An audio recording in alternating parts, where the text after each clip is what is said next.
Jumpin In on Manx Radio. With Howard and Chris Kane. Hello. Good evening. And welcome.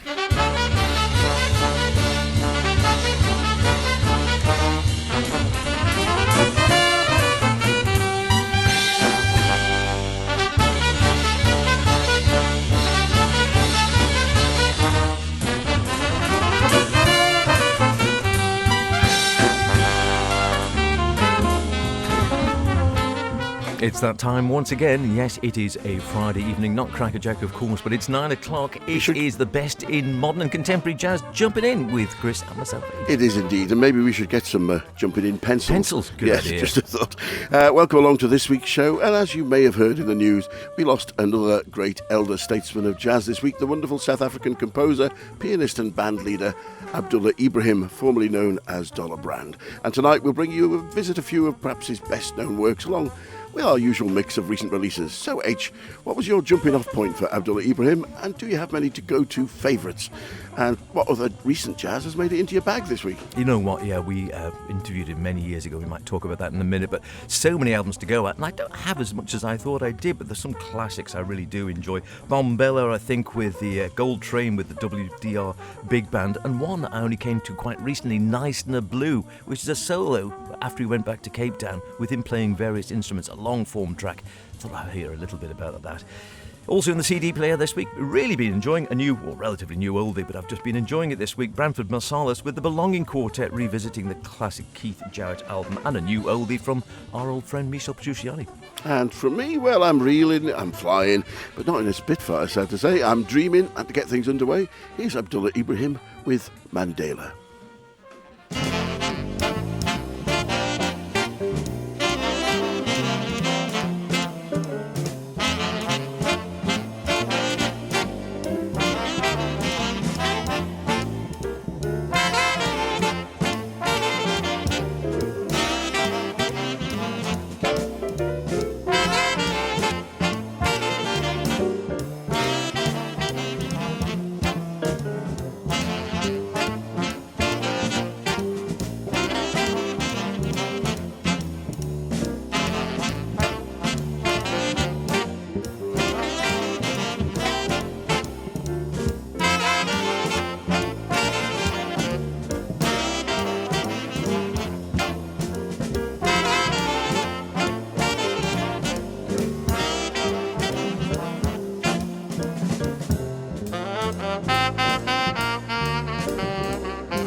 Mandela, a real joyful swinging start from perhaps one of Ibrahim's best-known albums, with his septet Ikea 1985's Water from an Ancient Well, which features, and the group's had various changes over the years, but an unusual lineup: 3 saxers, Carlos Ward, Ricky Ford and Charles Davis in this instance, plus Dick Griffin on trombone, David Williams on bass, Ben Riley at the drums, and of course Abdullah Ibrahim with the compositions and at the piano. He was praised by Nelson Mandela, for whom he composed the piece, and when he asked about his impressions of him at the time, Mandela said to the reporter, "Bach, Beethoven, we've got a better than Mozart of South Africa." He formed the band called the Jazz Epistles with Hugh Masekela, who also became known as the father of South African jazz, back in 1959. And there's one album you can dig up and have a listen to. That was quite interesting. And the following year, the sextet became the first African jazz group to record an album and perform to record-breaking crowds in Johannesburg and Cape Town. Wonderful stuff, and sad loss. We were saying we did interview him wonderfully we reckon it's 2001. In his trailer. It was at the Brecon Jazz Festival, and I think it was being recorded by the Beeb, and the Beeb were doing an interview with him as well. So it was very much a case of, right, you've got 10 minutes or 8 minutes, I can't remember what it was, but it was into the trailer, see the great man, a quick chat with it. There was someone standing there, and right, that's it, time's up. Unceremoniously sort of asked to leave, I think. Charming man, though. We did have a little chance with him. Typically, I did have a quick look to see if I could find that recording. It's so long ago that it's on mini disc somewhere, and I'll see if I can dig it out. I had a good go last night, but failed miserably. But I do remember him being a very charming man then, and everything you read about him suggests he was a real gentleman and passionate, obviously, about South Africa and fighting for the rights of blacks and the native peoples of African peoples and such like. And of course died in Germany, moved across to Europe many years ago, lived in the States for a long time and was sort of exiled from South Africa and then went back. I'll have a track coming up. First, another old friend, sadly again not with us anymore, and we met him, or so we saw him several times, never got to interview Michel Petrucciani. We must have seen him at least 4 or 5 times, I think, during his career. Died tragically far too young. Quite a few years back now, but still pieces are coming out again and being re-released, including this one, which just came out on the Record Store Day, I think, this year. Michel Petrucciani Kwumba, with a fairly unique lineup. Certainly I hadn't heard him with this lineup before. Dave Holland on bass and Elliot Zygmunt on drums. And let's hear the first track. It's a 2 CD set. We'll hear the first track from the first CD, actually, called Lumbo.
Recorded live at the Kumwa Jazz Center in Santa Cruz, California in May of 1987. Michel Petrucciani with a very short-lived trio, as far as I'm aware, never before released materials, performing, like I said, with Dave Holland on bass and Elliot Zygmunt on drums. He had played with Elliot quite a bit, I think, and if you've ever listened to their live at the Village Vanguard, great album, that one, with Palle Danielson on bass and Elliot Zygmunt is on drums there, but I think it was unique with having Dave Holland playing on that one as well. Just released recently, like I said, for Record Day this year, and as I think you download and then on vinyl originally, but is out on CD now as well. And some great liner notes. There's a pamphlet inside, as there are with these things, with essays obviously from Dave himself on the joys of playing with Michel, and also from and Elliot, and from Alexandre Petrucciani, his son, who talks about his dad in a fascinating way, saying my dad was a real force of nature. He said he loved to play, he loved to drink, he loved to eat, he loved to get high, and was saying how, as is well documented, that he came and sort of met up with Charles Lloyd at the age of 18 and went to America to pursue the dream, met Charles Lloyd in Big Sur, he was there meditating and hadn't played a saxophone in 10 years. And he met through a guy called Tox, who was a carpenter working at Lloyd's house. Charles met Michel and said, wow, even though he hadn't played the sax for more than a decade, he said, I'll take you around the world. And he did. He started touring with them, and after that, he never looked back. And I didn't realise he was the first ever European artist to be signed by Blue Note. Ah, well, there you have it. Fantastic. It's still an anomaly that Blue Note Europe, for example, doesn't always make their materials easily available in the rest of the world. I think it's a French influence there, but fantastic. We were lucky, as you say, to see him a number of occasions, including the Great Brecon Jazz Festival, which is going again. I don't know, I think we tried, but just never got to speak to him, sadly. Yeah, Brecon is on the up again, so if you find yourself stuck in Fingers August, crossed. pop over there and have a look at that. Next, an artist I only recently discovered, a young saxophonist, Julius Van Ree, from his 2022 debut album, Engine of Growth. Here's Reelin'.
Reelin' from the very fine debut album from award-winning saxophonist Julius Van Ree. There's so many incredibly prodigious young players around, but quite often you'll get great playing and not so much in the compositions, and sometimes the other way around. But I have to say, this scores highly on both counts. Coming up through the ranks of the German National Jazz Youth Orchestra, he was the winner of the prestigious Young German Jazz Prize in 2019, as well as a Jazz Scholarship and the Sparta Jazz Award in 2022. The album was released in 2022 during the pandemic and was due to be launched at a gala concert coming out of pandemic at the Kusten Hall in Recklinghausen. Unfortunately, having been advertised as a sextet in the days leading up to the concert, it reduced to a quintet, then a quartet due to illness, and on the actual day, it fell to just being a trio, and even then, the bass player was a depth they had to bring in, but the show still went on, and I'm glad to say they all survived to tell the tale. The band is made up of Pascal Kluwer on trumpet, Lucas Wilmeyer on guitar, Janus Anft on piano, Carl F. Degenhardt at the drums, and Julius Van Ree as the composer and on sax. The album Engine of Growth is available now on Bandcamp, as is their second album, Hidden Places. Back to Abdullah now here on Jumpin In with Chris and myself, H, and Abdullah Ibrahim, who we sadly lost at the great old age of 91, died in Germany, where he'd been resident for the last few years of his life, just a few days ago. And I was lucky enough to have a holiday in South Africa earlier this year and went to Knysna and around there, Knysna Elephant Park, in fact, if you're interested, and a good place to go if you go in that neck of the woods. Lovely part of the world, wonderful people, and so I was drawn to his album Knysna Blue from 1994, recorded in October of the previous year, after he returned to his native Cape Town after decades of exile, of political exile from his home country, and a wonderful 8-track album with lots of his heritage and cultural relating themes, including this opening one. I'll just play a section of it, the opening track, which is called Knysna Blue. Hypnotic, it has him a bit of singing and whatever. We'll get a feel of it as well, but it's, like I said, it goes on for over a quarter of an hour, so we'll hear a sample of this and then we'll slip into a little bit of his solo piano work as well. Starting off though with just Abdullah on all the instruments, Knysna Blue.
I have traveled far and wide, all across the world. I've seen Mount Fuji in Japan, San Francisco Bay, Roman amphitheaters, the Topkapi Museum in Istanbul, but nothing can compare to the sweeping beauty and splendor of Cape Town, the mountain and the bay. I was born and raised in Cape Town, but I've never been to the top of Table Mountain. The many decades of traumatic experiences in South Africa denied us many, many things. We don't even know our own country. Last week, I went up by cable car for the very first time. What an incredible view. I met many old friends, some who had also come up there for the first time. This brother came up to me and said, "Hey Brady, remember me? I'm from Old Castle Bridge in District 6. I said, "Yes brother, how are you? How are you, man? What happened to Miley, who used to play for drummers for Alf Wiley?" He says, "No man, Alf Wiley passed away, you know. Alhamdulillah. And Miley now has a barber in Cecil Road in Salt River. And Ibrahim runs Gigi's restaurant in Cape Town. Yeah, Monday is still in Mendy Road in PE. And Frank is in Soweto. Oh yeah, Marcy moved to Kimberley.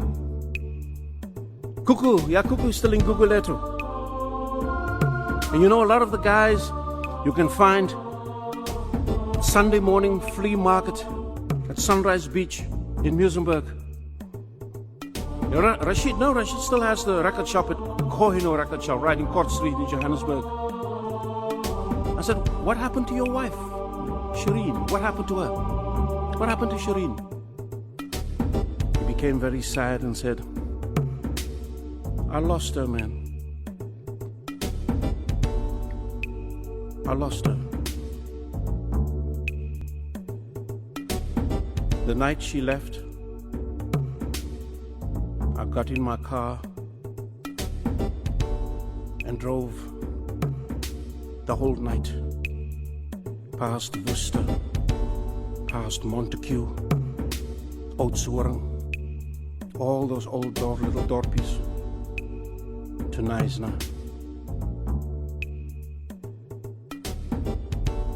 Knysna blue.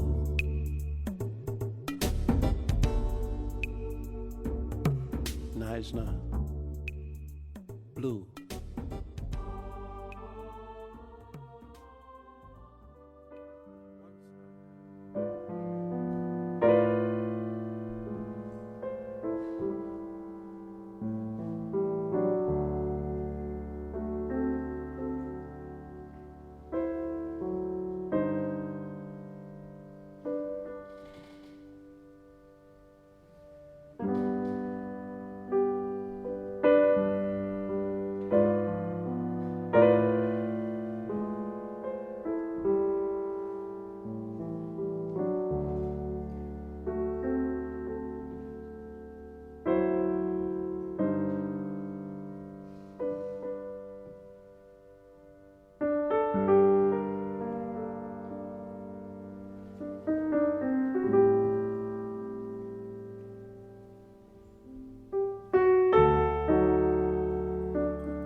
And there it just swaps into another one, Bolero Blue. a little snippet there from some of his solo piano work from the album On Enja, as he was with quite some time, just called Dreamtime, Abdullah Ibrahim solo piano, and there's about 20, all really quite short tracks on that one, and they all just flow together. As was his wont, if you saw him in concert, he would talk to the audience, but normally he would just play for an hour and segue, a bit like Charlie Kuntz, if you go back to Sweet and Swing times. He would just segue the pieces together and just flow from one to another and perhaps play for 30, 40, 50 minutes, an hour, just one set of one piece. And before that, like I said, very different side of him from 1994, Neisner Blue. Very hypnotic, a long track, the opening track on the album, with him talking about going back to Cape Town, and you can feel the emotion in his voice as he said, and I think he was a man who wore his heart on his sleeve and was so passionate about Cape Town and his native South Africa and all the rights and wrongs and beauty of the country. Next up from me now, a new release from the Zela Margosian Quintet. The group's third together. I've really enjoyed the previous albums. They did release a trio of singles nearly a year ago as a taster, but the album's finally here, entitled Remedy. As before, the album is full of Eastern promise with Zela's Azerbaijani background and strong influence, as well as inspiration from classical composers like Khachaturian and more recent influences he cites, such as Tigran Hamasyan and Faraj Suleiman. Here's In Flight.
In Flight, taken from the recently released third album from pianist Zela Mogosian and her quintet, Stuart van der Graaf on alto sax, Adam Yilmaz on percussion, Jack Emery on bass, Alexander Inman Hislop at the drums, and of course composer and leader Zela Mogosian at the piano. The album also features a variety of guests on many tracks, and like its predecessors, takes you on a journey weaving together Armenian folk traditions along with jazz and Zela's cinematic soundscapes. Terrific stuff. I'm going to leave you with a bit more. One that's been on my CD player a lot this week. Really enjoying it. Branford Marsalis Quartet doing their take on It's Belonging, the Belonging Quartet, a classic album by Keith Jarrett, reimagined by Branford, Joey Calderazzo, Eric Rivas and Justin Faulkner on the drums, and a bit more from the wonderful and sadly missed, but may play on in the bandstand in the sky, Abdullah Ibrahim Green Kalahari.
Lovely stuff. Abdullah Ibrahim, long may he play on in heavenly plains, as they say. Indeed. Well, that's just about it for this week's show. But before we go, there's just about time for me to slip in another one from Abdullah Ibrahim, featuring a contemporary version of Ikea. Despite several personnel changes, they still have a recognisable style. The Balance was recorded in 2019 and sees a much more reflective Ibrahim, both in compositional style as well as his playing. He was still playing right up to March of this year when he played at the Cape Town International Jazz Festival and had toured Japan only a few years earlier. And incidentally, not only was he honoured and loved in Japan, but he was a karate black belt. Can you believe? When asked in an interview before his final gig there, he was said, would he like to reflect on his career and past compositions? He said, I'm uninterested in discussing past works, adding, what shall we reflect upon the past? There is no past. There is no future. There is only now. Rest in peace, Abdullah. Here's Dreamtime. See you in a couple of weeks. Be good. Bye for now.